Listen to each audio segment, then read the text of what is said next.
Well, good morning, traders. Welcome to Trading in Isolation. I think, if you look at the tape in the US, you did see a bit of a tire, a bit of fatigue kicking in, and the market sort of tailed off into the close.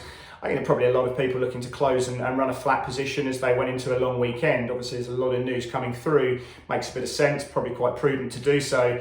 If you have a look at fixed income in the US, we saw yields down about 1 basis point. So despite what we've been seeing in the data front, generally people were better buyers of fixed income, which tells a fairly strong story. Although we have seen inflation expectations moving a little bit higher, and therefore real yield has moved lower, and that's continue to see some support to equities and also into gold markets as well.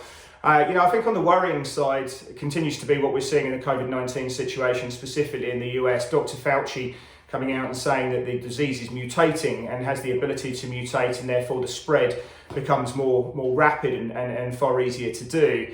Not a great situation there to look at. You see the Florida case count increasing by over 6% as well. Daily cases over 10,000, Houston ICUs running at 102% of capacity. In terms of the data front, NFPs, 4.8 million net jobs being created there. The unemployment rate dropped to 11.1%. The amount of people who are temporary unemployed has dropped from 15 to 10.6 million people there. So that's somewhat positive, I guess.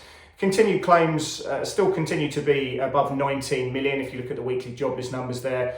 And that's not really going to change until we see the CARES Act being renegotiated and Trump perhaps changing that to inspire people back to work or incentivize people back to work.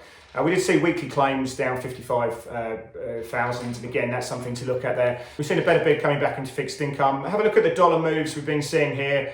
A bit of a mixed session. There's not really too much. FX volatility has been shot to pieces this week. I touch about it in my daily fix, so you'll be able to sign up and get that. But FX vols have been really stagnant this week. They dropped pretty hard, and the moves and the expected moves for the coming week are very low indeed compared to where we've been. Something to bear in mind for your risk management. So, an interesting day expected. We're expecting the ASX to fire up. It's been a positive move recently, and the daily chart looks pretty good there. So one to watch. Trade it with Pepperstone.